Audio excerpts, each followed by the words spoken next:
Okay. So what I want to speak about today is about the concept of tikkunim. So let's explain. What does it mean tikkunim? A person is coming to this world. Why? Why we're here in this world? So there's different reasons, few reasons. But one of the main reasons is because we have to fix things from our past life, from different generations, all the way back to Adam HaRishon. Okay, so there's plenty of tikkunim, there's plenty of work, and we have to understand what does it mean then? How can we apply those principles of that the Kabbalah is teaching us and to do the tikkun? Literally it means rectify. To rectify all of those different events, to be able to complete our purpose of being here in this world. So obviously that's a big thing that we need to deal with, and there is many different kinds of tikkunim. Someone that is coming to this world because in past life, for example, he didn't pray. So obviously in this life he will have to dedicate more time and be focused on his prayer. Someone that he missed a certain portion of the Torah. He didn't put like the efforts of learning Torah in all of the Torah. He was trying to gain just one part of the learning, and he left the rest of them. So then it might be that he will come to this world and he will have to focus on those parts that he skipped before, and to complete his learning with those different parts, and so on. There's many kinds of different things that positive things that we were neglecting, we didn't do them, or can be, God forbid, something negative that someone did. All kinds of sins, different things, problems between a man and Hashem, between a man and his friend. Can be all kinds of different things. So, tell you a little story. That one of the students of the Arizal, he came to the Arizal and he told him, "Look, Rabbi, previously in my life, I had a wife that she was so beautiful, one of the most beautiful ladies on earth, for sure. Something extraordinary, very, very special. And 2 years after we were married, she passed away. And we didn't have children. And I was trying to think, why is it that Hashem gave me such a super extraordinary, beautiful wife, and then 2 years afterwards he took her from me?" So the Arizal told him, "Look, this woman in your past life, it was your friend that lent money from you and didn't give you the money back, and you both passed away. And in this lifetime, he came to benefit you because of the money that he didn't pay you from the previous lifetime. And those 2 years that you were together, and he became she, it was your wife, so that was like the tikkun for that, for him, that for the money that he didn't pay." So you see that something like that is not something that anyone can say except of the Arizal. Something that is like, who would think that this is the reason that this person is coming into the world? Like a beautiful woman, most beautiful woman on earth. What's the reason she's here? Because it was someone that didn't pay money alone, that he needed to give. So it's very, very hard to comprehend. But in the same kind of understanding, we have to realize that the whole world is full of those things that we don't understand, all kinds of different things that are happening, and we look on that and we say, what's going on? How can something like that can happen? It doesn't make sense. The answer is that it does make sense, but we don't have the broad picture. We don't have the understanding of where it's starting and what's the purpose of everything. And as much as we are increasing our vision, increasing our understanding, and we are able to relate to a wider picture, so obviously we will have the comfort of looking on life and saying, yes, it makes sense. Everything is in place. Everything is going in the right direction. And that's something that we have to remember very, very strongly. And one of the results of this understanding is to dedicate some time in our life, some period of time in this concept that I started with, which is called Tikkunim of the Arizal. Okay? So I did quite a lot of videos on Tikkunim on my YouTube channel, and I wrote articles about it. I gave them to students of mine to translate them to English.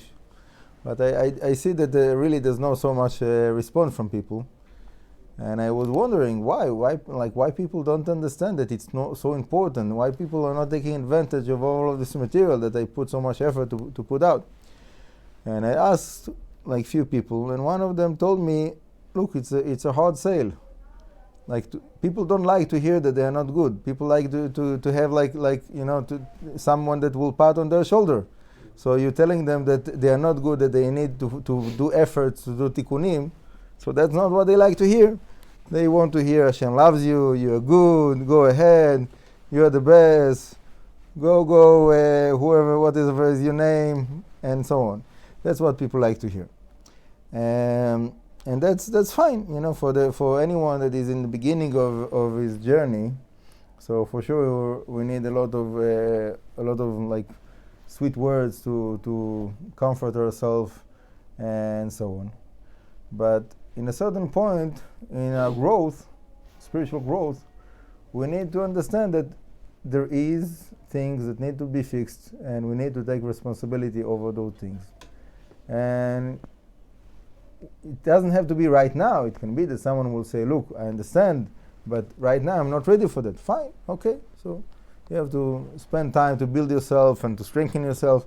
And when you'll be ready, so then you can go into that subject matter. But it's not something that someone wants to ignore and spend his life without it, and then come to the end of his days and say, I didn't complete all of those different things that I came to this world for, and now I have to come to round 2, round 3, round 4, who knows how many rounds we are here for. So as much as we understand the responsibility and the task that is significant, okay, I'm not saying that it's like something that is so huge that it's impossible to deal with. It's possible to deal with it, but when there's something that needs to be cleaned and people ignore it, so the mess and the dirtiness adds up and becomes to be like bigger mission and bigger mission. So as soon as we get to that point that we take that responsibility and go ahead and do whatever it is that needs to be done, so it will be easier. When someone is doing those things when he's younger, he have more strength. So that's one thing. When someone is waiting with it, and it's only when he gets to later age, then the bell rings in his mind and he understands, I left all of those things aside, and now he's trying to get involved and learn and understand those concepts of how to do it and this and that, all those meditations. It's very difficult when someone is older to wrap his head around it when he didn't train himself, he didn't get to that in earlier stage. And unfortunately, that's a reality that I see by many people around me, also Torah scholars, that they understand that there is something like that, but they put it aside. It's something that is hard to deal with, so put it aside until the right time. And the right time doesn't come because there's always there's all kinds of different things and struggles, and we need to do this and we have to learn that, and we need fine. It's all true, but in the end of the day, time passes and life passes, and it's a shame. So the reason of this class now is to like another wake up call. That I hope that whoever needs it to hear it will hear it, and there's a lot of material that I already put out, and there's more material that I'm still working on. It's like always there's like so much wisdom that so whoever is like on that and he wants to dedicate his time and efforts to work on this part of Tikkunim, which is, as I said, recommended to do sooner than later. So welcome to contact me in whatever. There's all kinds of ways of communication these days, so whatever way, and we'll see what will be the best way to help each person. Obviously every person is different, every person is able to do, you have like different ability, different time span, mind span, energy and so on, inspiration. So what I'm always trying to do is to try to get the most of like every situation for every person according to wherever the person is holding. So Bezrat Hashem, I hope that